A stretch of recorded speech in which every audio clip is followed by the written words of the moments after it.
Nongeye kubasuhuza nshuti bakunzi ba Home Golden White TV. Noneho ubu ngubu twagiye aho bibera, aho bibera muri kuhabona ku ruganda. Nta kindi cyanzanye ku ruganda rero. Ku ruganda ni ukubereka ibintu bikorerwa ku ruganda, harimo uno muti mwiza cyane bita Line Weed Remover. Line Weed Remover rero ni umuti mwiza cyane, umuti udufasha gusukura amapave. Gusukura amapave, urabizi yuko muri iyi si turimo n'u Rwanda rwacu twateye imbere, imbuga zacu zisigaye zirimo amapave, ku nsengero, ku mashuri ni amapave, ku mavuriro hose ni amapave. Aya mapave rero ashobora kumeramo utwatsi.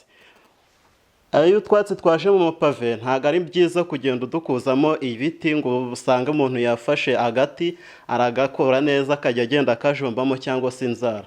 Mbafitiye rero uno muti bita Line Weed Remover udufasha gukura ibyatsi mu mapave. Aho ushyira mu mapave bya byatsi birimo byose bigahita byuma neza neza, ubundi ugafata umweyo wawe ugakubura utuntu twose twivanaho. Ni ukuvuga ngo rero uno muti si mu mapave gusa, ahubwo no muri za nkuta ndende z'amabuye nazo zishaka kumeramo utwatsi. Za nkuta ndende ntabwo ari ngombwa ngo ujye kurira, ahubwo ushobora gufata uno muti ukawuteramo gusa, aho maze ibya byatsi nabyo bikuma.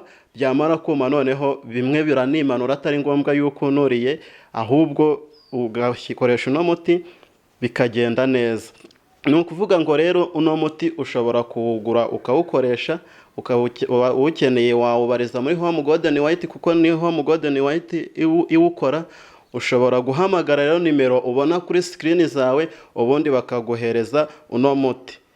Nimwumve rero yemwe abavuga muti uyu munsi cyangwa ejo muzajya mu mudugudu w'inaka, ahubwo mwagakwiye kuvuga ati uyu munsi uyu munota turajya muri Home Golden White baduhe uno muti bita Line Weed Remover udufashe kwirinda kwangiza amapave yacu tuyaharuza ibyuma.